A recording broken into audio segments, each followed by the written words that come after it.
এবারে যেটা মুখ্যমন্ত্রী বললেন যে আমি ইতিমধ্যেই যে নতুন করে রিক্রুটমেন্টের প্রসেস সুপ্রিম কোর্টের নির্দেশে সেটা শুরু করে দিলাম।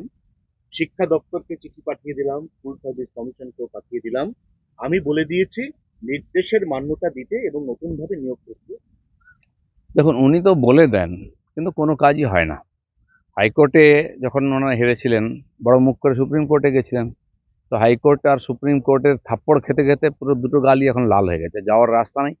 এইসব বলছেন, আমরা একদম ভরসা করি না, উনি করবেন না আমার মনে হয়।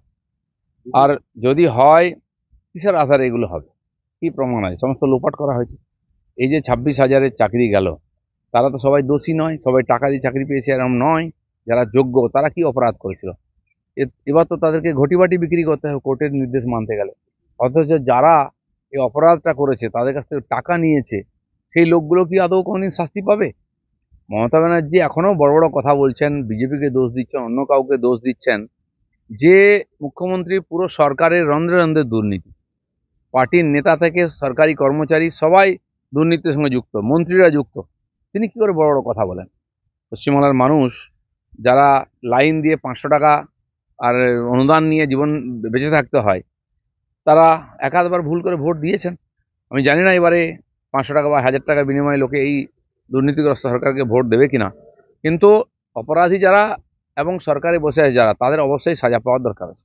কালকে চাকরিহারাদের শহীদ মিনারের মঞ্চে আমি নিজেও সেখানে পত্রিকা দেখতে পাচ্ছি।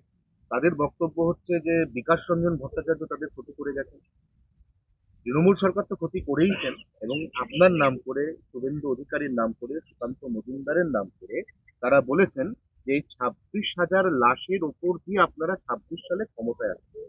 শুনুন, এটা তো বলতেই হবে, কারণ তারা অপরাধ করেছেন তারা জানেন। যারা যোগ্য প্রার্থী চাকরি পেয়েছেন, এই অপরাধীদের জন্য তারা আজকে অন্যায়ের বলি হয়েছেন। এই যে পুরো সিস্টেমকে যারা অপরাধী করেছে, তারা হয়তো টাকা আছে বা নিয়েছেন, দিয়ে দেবেন, কিন্তু যে সৎ মানুষগুলি, যারা যোগ্য প্রার্থীরা চাকরি পেয়েছেন, চাকরি গেল, তাদেরকে যে টাকা ফেরত দিতে হবে, তাদের হাতে কোনো সম্পত্তি নয়, যে টাকা সব খরচা করেছেন, তারা কি অপরাধ করেছিল? আজ অপরাধ করে বড় বড় কথা বলছেন। এরা, মমতা ব্যানার্জি যতটা দোষী, এরা ততটা দোষী, এবং মাঝখান থেকে যে ফোটেরা টাকা তুলেছে তারা সমান দোষী। পুরো পশ্চিমবাংলার মান সম্মানকে এরা নষ্ট করেছেন, আমাদের মুখ পুড়িয়ে দিয়েছেন। প্রত্যেকটি লোককে জেলেও ভরা উচিত। যারা দোষী প্রমাণিত হয়েছে, এক তো টাকা দিয়েছে, পুরো বাংলার শিক্ষা ব্যবস্থাকে নষ্ট করেছে কয়েকটা লোক, কিন্তু এদের বড় কথা বলার উপায় নেই। কোর্ট সাজা দিয়েছে তথ্যের আধারে। দিলীপ ঘোষ প্যাক্টেন, দিলীপ ঘোষ সত্যের সঙ্গে ছিল, সত্যের সঙ্গে থাকবে। যারা এসএসসি চাকরি দিয়েছেন এখন রিক্রুটমেন্টে, তারা যখন দিনের পর দিন ধর্ণা দিয়েছেন, তাদের সঙ্গে আমরা দাঁড়িয়েছি। যারা ডিপ্রাইভ হয়েছে, যারা বিনা কারণে অন্যায়ের শিকার হয়েছে, আমরা তাদের সঙ্গে লড়বো, কিন্তু যারা চোর, যারা চাকরি কেনে, তাদের সঙ্গে আমরা কখনো দাঁড়াবো না। এক্ষেত্রে যেটা সব থেকে গুরুত্বপূর্ণ প্রশ্ন উঠছে, 26-এর ভোট আসছে, অভয় আমরা ভুলে গেছি, আমরা কি এই 26,000ও 26-এর আগে ভুলে যাবো?